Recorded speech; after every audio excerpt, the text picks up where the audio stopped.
Hello, my name is Renee Gutierrez, and in this video, I will be sharing about the show Vida that aired on Starz in 2018 for 3 seasons. And I will be explaining why I believe that this show is a work of Chicanx the Chicanx experience, as opposed to just another, traditional Eurocentric piece of work. And in this series, I would definitely say that how it portrays the Chicanx experience is the plot, right? So it's based on two American sisters, Mexican American sisters, who grew up in East LA. And after finding out that their mother passed away, they're kind of brought back together because they had moved away. And so they're kind of brought back together under this context of their mother dying, and they realize that they've been inherited the apartment complex that she owned, with a bar on the first floor. And so I would definitely say that this show definitely highlights a lot of struggles that the Chicanx community faces. And so I'll be going through three specific examples from the series that showcases these different struggles. And so the first one I will say is just the fact that, well, first of all, this is in season 1, episode 2. And so when the sisters realize that they've been inherited this apartment building, they realize that there's actually a lot of debt that tenants haven't been paying. And so I think that definitely showcases the struggle of the Chicanx experience, and like learning how to navigate the finances of owning a building, and what that really means for them in that area. And so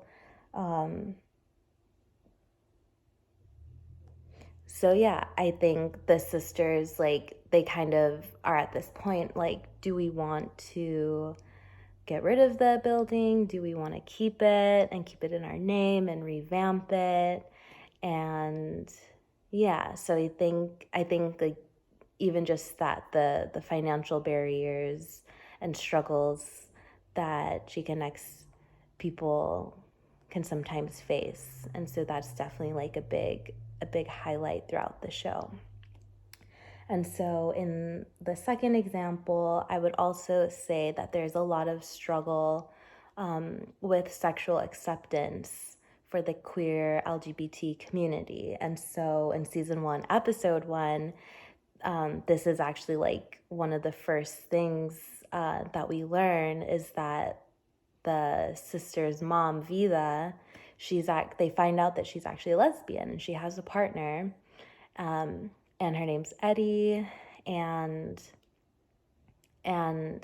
it's interesting because Emma, the older sister, she actually was queer, and so growing up, her mom wasn't accepting of this because of the traditional Catholicism values that are placed on Mexican American people, or, Mexicans.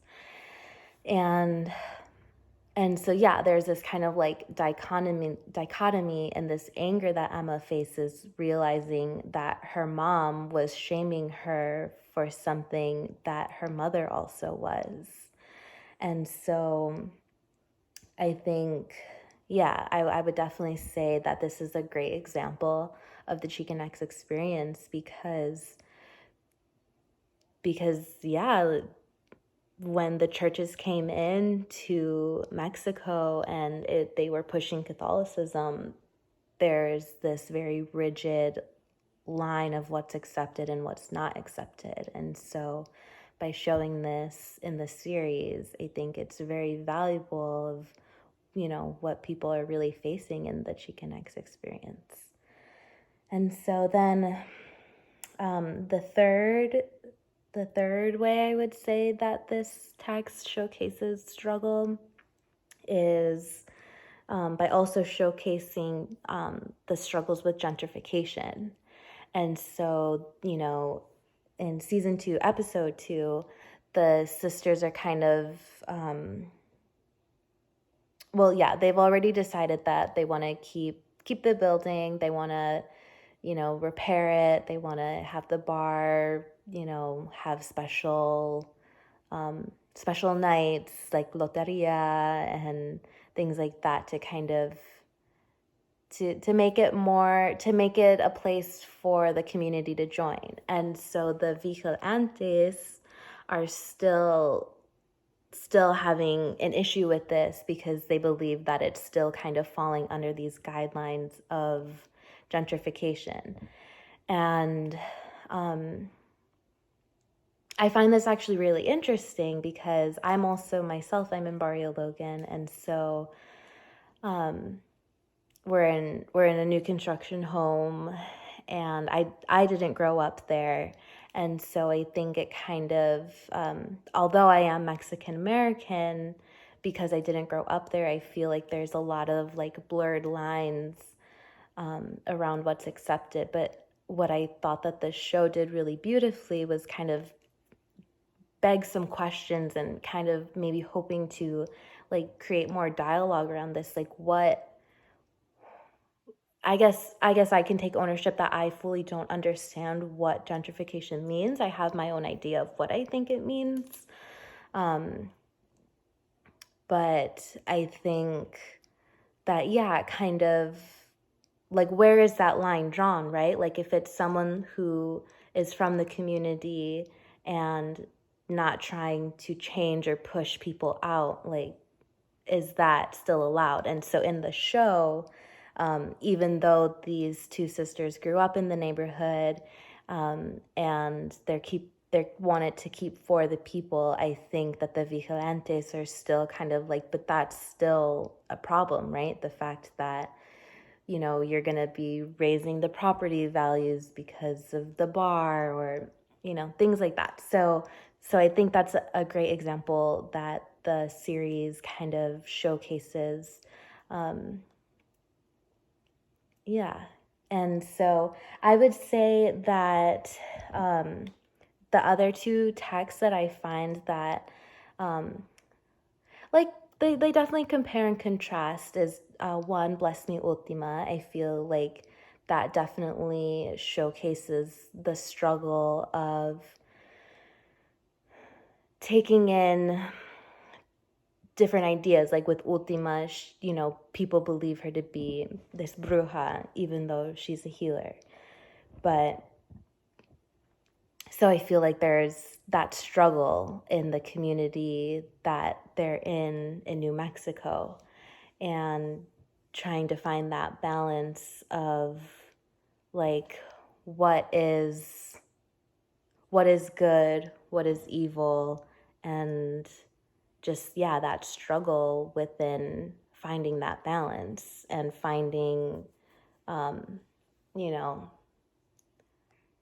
finding that balance of like, okay, this is what the Catholic churches say, but then also it's like, but this is our indigenous culture. This has been with us all along. And so I feel like in comparison to Vida, I would say they definitely have very different things, but I think those same like themes of struggle are definitely showcased in that.